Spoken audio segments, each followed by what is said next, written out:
Care for Community, questions and answers. I want to start out with a kind of a cool little fable called The Vision of Hell and Heaven. A woman had a vision in which she saw both heaven and hell. Her eyes were first directed to hell, where, to her surprise, she saw an immense hall where people were gathered together and sitting at tables stretching as far as the eye could see. On the tables in front of the people were sumptuous foods and all the delicacies imaginable. Yet, to her surprise, the people were crying out in frustration and hunger. She looked closer, attempting to decipher the cause of their lamentation. Why should they be so miserable when in front of them was such a bounteous feast hardly conceivable? As her eyes better adjusted to the dim light, she saw the reason for their unhappiness. The eating utensils were so long that the people were not able to bring them to their own mouths. Further, whenever the people in hell put down their long-handled forks and spoons and attempted to pick up the food with their own hands, the food vanished right in front of them. Such was the plight and condition of hell, to be surrounded by an abundance they could not enjoy. Her vision next took her to heaven, where to her surprise she found exactly the same condition, tables filled with all possible culinary delights and the same long-handled utensils. Yet here in heaven, the people were not crying out in misery and unhappiness, but were laughing and enjoying a great feast together. Why, she asked herself, what was the difference between hell and heaven? As her eyes better adjusted to the brilliant light, she saw the reason for their delight and joy. Here in heaven, they were feeding each other. Now, this fable leads me to ask, what would it look like to dream of a presence and participation in the life of our community where people were kind, generous, hopeful, willing to cooperate, and primarily motivated by the ideal of contribution and service, not self-interest? What effect would this belief have on our politics, our economics, and work life, our relationships, and our personal lives? We've been looking at philosophy as a skillful practice of being human and ethics as graceful presence. So this is what we're trying to accomplish in this class, to become such persons ourselves, to create heaven by how we're present to ourselves, others, and our communities, to use our freedom as human beings not for, personal aggrandizement, but for contribution to others. If we can do that, it reminds me of something the Buddha said in his Dhammapada discourses. He's speaking of enlightened persons. He said, quote, "They shine among mortals as a fragrant lotus, growing in the ugliness by the roadside, brings joy to all who pass by." Now, the lotus flower is important symbolically in Eastern religions like Buddhism. The lotus flower is a flower whose roots go down to dirty, swampy water, but the blossom of the lotus flower floats on top of the water as the most beautiful flower. So the meaning of this quote could be that when a person is gracefully present, their very presence appeals deeply to what is best in human nature, and your presence can be enough to replace destructive behaviors of coercion and manipulation with the powerful force of persuasion. I mean, think about watching some performance, right? At the end of the performance, there is applause. And there have been times when I've seen one person who would stand up and begin to give them a standing ovation. Soon this one person is joined by a few other persons, but before long it's contagious and the whole audience is standing up giving them a rousing standing ovation. But it took just one courageous person to stand up to start the process. Well, similarly, if we can have that courage in our own communities to practice hospitality as we have defined it, then I think that might be enough, right? To replace those destructive behaviors and replace them with the more positive ones. In any case, I've had some fantastic questions this past week on Care for Community, and I feel bad I can only respond to a few of them, but let's jump right in. One question that I thought helped review all of what we talked about is this: is power always a morally corrupting force to the one who gains it? Wouldn't a just king sacrifice his power to the benefit of his subjects? And again, It's not power itself, but the way power relationships are structured that's corrupting. Power is simply our ability to influence others, and it can be used ethically or unethically, often depending upon the structure of power relationships. So as we've learned, and you can see this, relationships of unequal power create unhealthy and unethical power dynamics, which eventually lead to corruption, right? We tell the person above us what we think they want to hear. We tell the persons beneath us only what we think they need to know, and this simply distorts communication. It creates the context for secrecy, dishonesty, and the rationalization for unethical behavior. Another thing is unequal power relationships arise when one person or group thinks they are superior and better than another person or group within that community. And this is an insidious assumption that poisons human relationships. Another, right, unequal power relationships become institutionalized when in a community there are high status, high power positions and low status, low power positions, which perpetrate the beliefs about superior and inferior persons. Often this happens, right, between leader and follower. The leader is superior, the follower is inferior, or manager and employee, or president and subordinate, or parent and child, right? Persons in high power, high status positions come to see themselves as superior to persons in low status, low power positions. And those in low status, low power positions come to see themselves as inferior to persons in high status, high power positions. It's just part of our human nature, as we've talked about before, to equate greater value with high status positions and lesser value to low status positions. And we treat and relate and respect people accordingly. So a manager is thought to be more valuable than an employee, or the president is more valuable than the receptionist. So, why is this corrupting? Well, persons in high status, high power positions come to feel entitled to monopolize information, to control all decision making, and to command obedience from those in low status power positions. Persons in low status power positions feel that they must do what they are told without question, or else they can be fired, demoted, or punished in some way. And the consequences of this sort of corrupting imbalance of power that we see is one that justifies the coercive and manipulative exercise of power. It creates poor and inauthentic communication.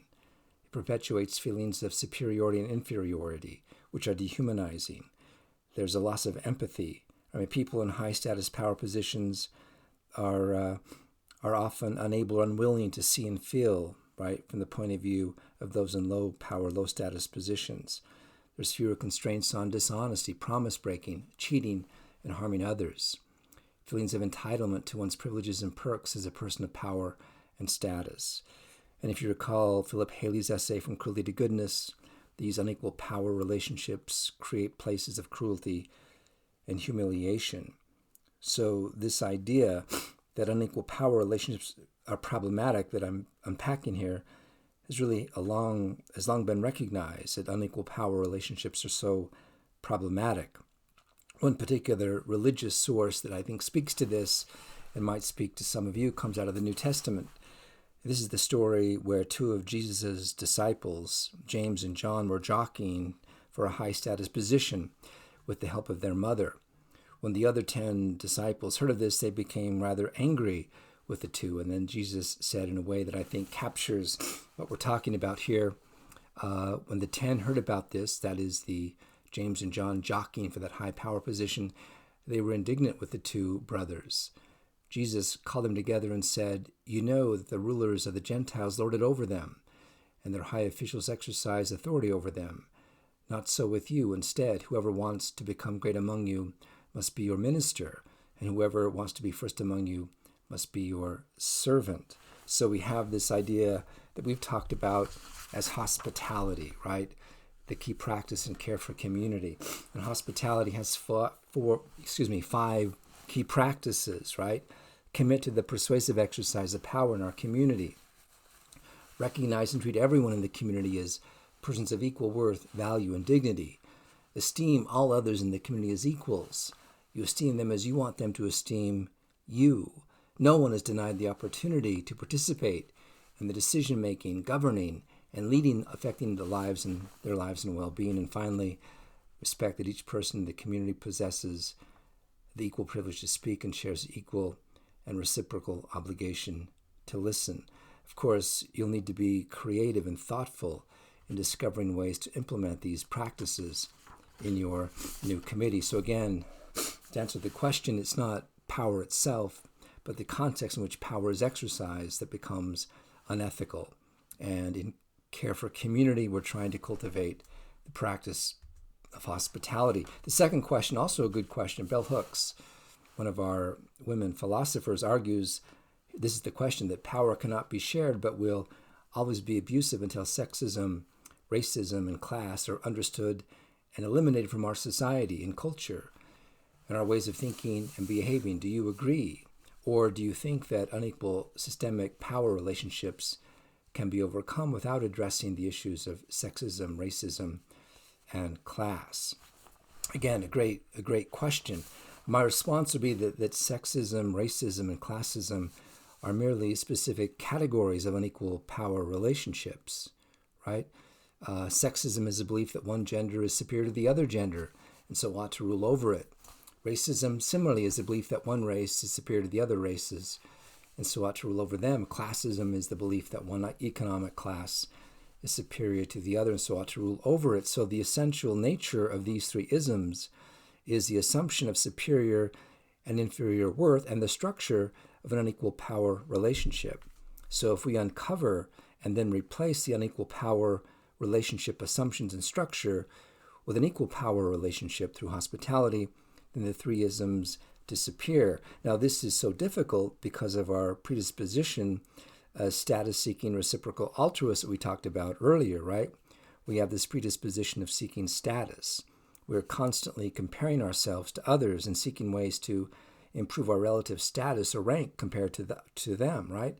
And our insecurities often lead us to raise our own status or attempt to raise our own status by diminishing the status of others based on, sex, race, or economic class. So we need to intentionally practice hospitality. The third question, again, excellent question here. I think that it's very valuable, the question asks or begins, to live in a community that functions based off persuasion and appeals to pathos, logos, and ethos. That should be ethos, not ego. Sorry, my bad. However, it's a lot less functional as people are more likely to lie, steal, cheat, etc. The person who asked this question says, I'm an assistant manager at work, and we really try to get our people to do their best through persuasion, but it becomes very hard to get your team to do their best and keep them motivated all the time when it's purely through persuasion. How can a community be as functional and efficient as possible while still appealing to persuasion? Again, that's a great question. I did a little bit of selling here, right? I did once write a book about this in my leadership consulting practice or days many years ago, called The Myth of Leadership. And in the book, I kind of respond to this question. And the problem is that we organize our workplaces through unequal power relationships. So employees don't trust managers when they try persuasion, right? The employees know that because of the unequal power the manager possesses, there's always the threat of coercion behind the persuasion, even if the manager is sincere. So one strategy I talk about in the book is rotating leadership positions. That is to say, you share some decision-making authority with the employee or employees concerning the area where you're trying to persuade action. Shared authority through rotational leadership positions can accompany the use of persuasion. It can lead to greater buy-in by the employees and ownership and trust. So again, I think the problem in using persuasion in the business world is the context of unequal power makes persuasion so people are suspicious of persuasion. So you've got to supplement that with other strategies. But one strategy is this idea of rotational leadership positions. Fourth question, another great question in regards to hospitality. How do we still show respect for those who have greater level of education, like professors, and people who are leaders in our communities, while trying to convey the message that everyone is equal? Should we treat everyone the same, or is it possible to treat certain people with a greater amount of respect while still seeing them as equal to anyone else? I guess I would respond that we should value and respect everyone the same equally, regardless of their status or position. A person's worth and value and significance is not a function of their status or titles or positions, but it's a function of their being human, of our shared humanity. It kind of reminds me of something Epictetus said that we read many weeks ago, that I think relates here. He said, if you recall from paragraph 44 of the Enchiridion, these reasonings are unconnected. I am richer than you, therefore I am better. I am more eloquent than you, therefore I am better. The connection is rather this: I am richer than you, therefore my property is greater than yours. Or I am more eloquent than you, therefore my style is better than yours. But you, after all, are neither property nor style. I don't think... So the way that relates, of course, is the person's worth and value is not connected to their status. Just because a person has greater or less status says nothing about their character, right? Now, I don't think that we all are equal. There's obvious differences in abilities. So I'd probably flip the last part of that question and restate it like this, right? The goal or the ideal might be to say, it's possible to treat everyone with equal respect while still seeing them as unequal with regards to abilities. That might be a way of responding to that question. Well, let's kind of transition a bit to questions that are perhaps more relevant to our current day with our coronavirus situation and all of our stay-at-home orders. Question 5 says, right now we are being coerced into staying in our homes because of the virus, under threat of fines and in some places jail time. This is because some people could not be persuaded to take these actions on their own.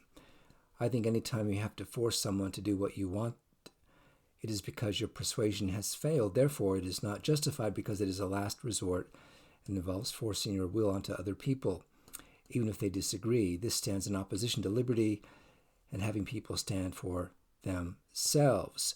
I guess there's not really a question there, but I thought the intent was rather interesting, right? How do you balance individual liberty and the good of society? How can you, or when can you restrict a person's liberty?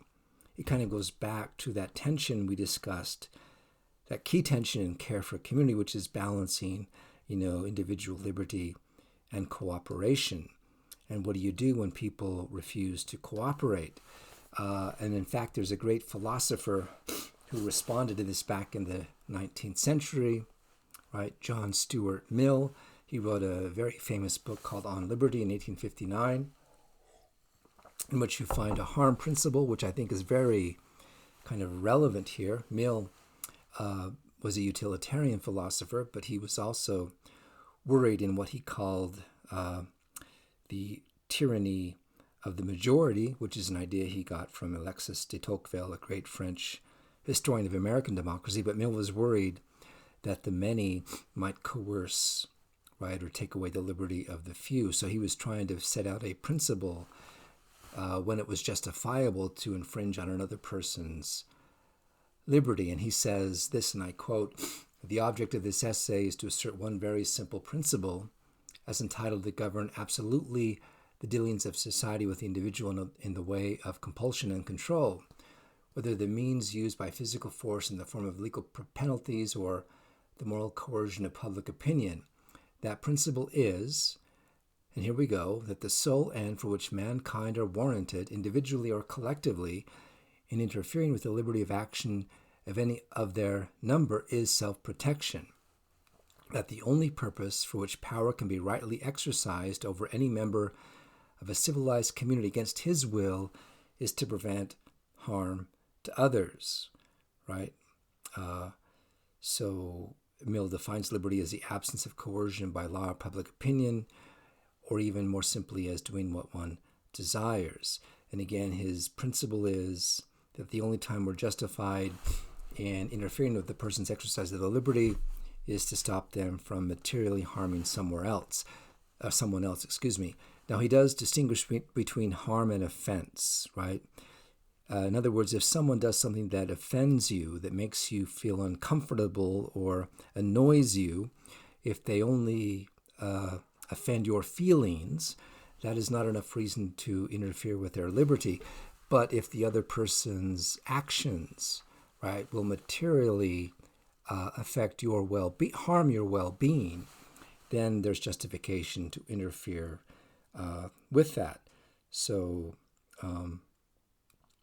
Mill didn't think that we should stop a person from harming themselves, but whenever a person's use of their liberty would harm someone else, then restricting their liberty is morally justifiable, right? This also kind of goes back to our discussion of the three types of power: coercion, manipulation, and persuasion. And I said, if you recall, that persuasion is the only ethical way of exercising power.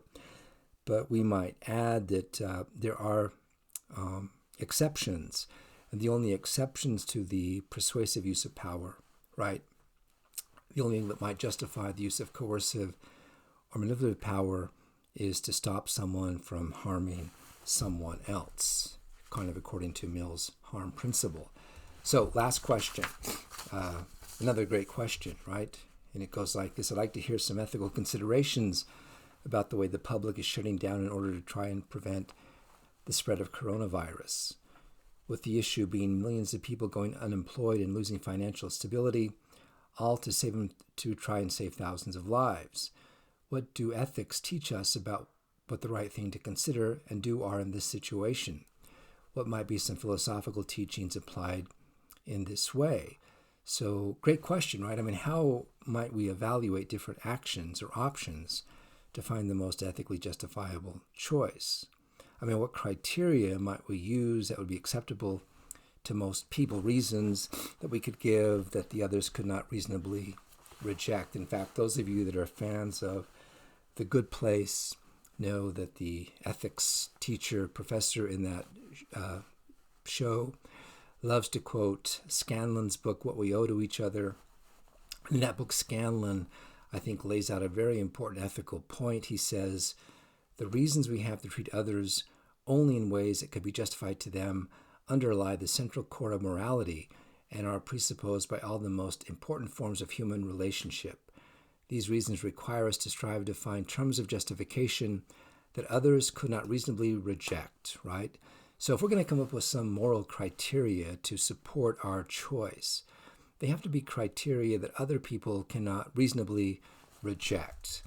Now, I like to consider these 4 criteria as ones that others might not reasonably reject. 1, respect for autonomy. 2, fairness. 3, beneficence. And 4, trust. And so we could evaluate each option for acting with these 4 criteria. Now, no option will be perfect, but the option that best satisfies these criteria could be said to be the best possible moral choice. So let's look at the first criteria, or respect. This might be the rights approach, right? So you honor the autonomy of all. Don't interfere with anyone's freedom or rights. Unless to protect others, each person can choose for themselves with informed consent and should be treated as an end and not merely as a means to some end. So when deciding when and if to interfere with a person's autonomy, you could appeal to John Stuart Mill's harm principle, which we just mentioned. So that's the first criterion, right? Respect for the other's autonomy. Fairness, the justice approach, right?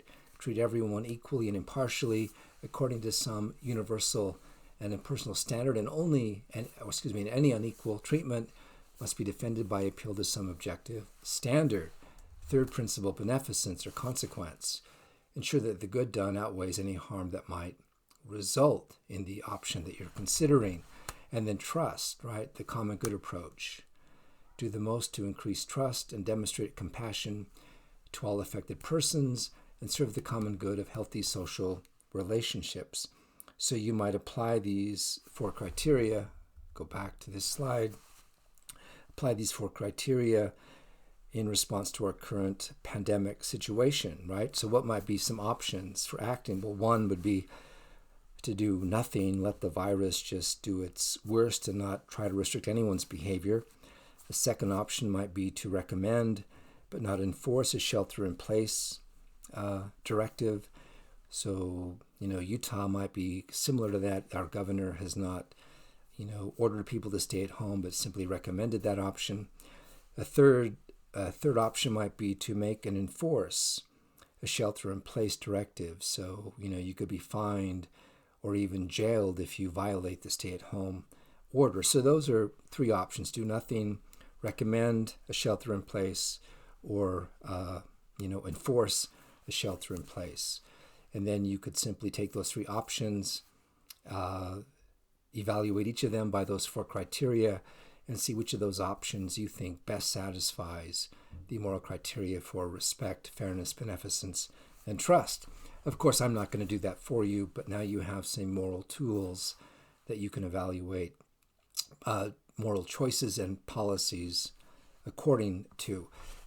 Anyway, I've taken up way too much time, but thank you all for the questions you sent this week. They were fantastic, and I look forward to getting more questions this coming week. Thanks.